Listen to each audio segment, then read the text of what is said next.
ప్రాణాలను పణంగా పెట్టి కేసీఆర్ తెలంగాణ రాష్ట్రాన్ని సాధించారని ఎమ్మెల్యే మాధవరం కృష్ణారావు అన్నారు. కూకట్పల్లి ఎమ్మెల్యే క్యాంపు కార్యాలయంలో జరిగిన రాష్ట్ర అవతరణ దినోత్సవ వేడుకల్లో ఆయన పాల్గొన్నారు. అభివృద్ధి సంక్షేమ పథకాలతో తెలంగాణ రాష్ట్రాన్ని కేసీఆర్ దేశంలోనే అగ్రగామిగా నిలిపారని మాధవరం అన్నారు. రాబోయే ఎన్నికల్లో మళ్లీ వచ్చేది కేసీఆర్ ప్రభుత్వమే అని మాధవరం కృష్ణారావు స్పష్టం చేశారు.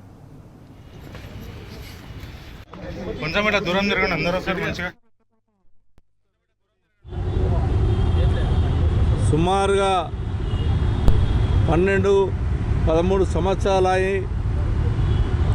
గతంలో ఆంధ్రప్రదేశ్లో విడిపోయినటువంటి తర్వాత ఎంతో అమర వీరులు, ఉద్యమకారులు, అమరవీరులైతే తెలంగాణ రావాలని ఎంతోమంది ప్రాణాలు అర్పించారు. అలా మన హౌజింగ్ సంబంధించినటువంటి రాజారెడ్డి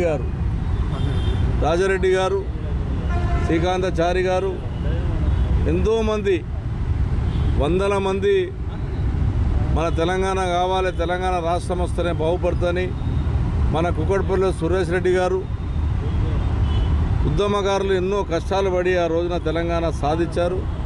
తెలంగాణ సాధించడం పట్టుకనే ఈ రోజున తెలంగాణ రాష్ట్రానికి ఇలా ముఖ్యమంత్రి అయ్యిండ్రు అంటే ఆ రోజు కళాకారులు కానీ, ఆ రోజు ఉన్నటువంటి ముఖ్యమంత్రి 14లో ముఖ్యమంత్రి అయినటువంటి మన కేసీఆర్ గారి నాయకత్వంలో ఆయన ప్రాణాన్ని, నా ప్రాణం పోయినా సరే తెలంగాణ రాష్ట్రం వచ్చిందాకా అని చెప్పి నిరాదీక్ష చేయడం, ఎన్నో కుతంత్రాలకు అడ్డం వచ్చినా కూడా నా ప్రాణం పోయినా తెలంగాణ రావాలని పోరాడినటువంటి గొప్ప నాయకుడు కేసీఆర్ గారి నాయకత్వంలో తెలంగాణ రాష్ట్రం ఏర్పడింది.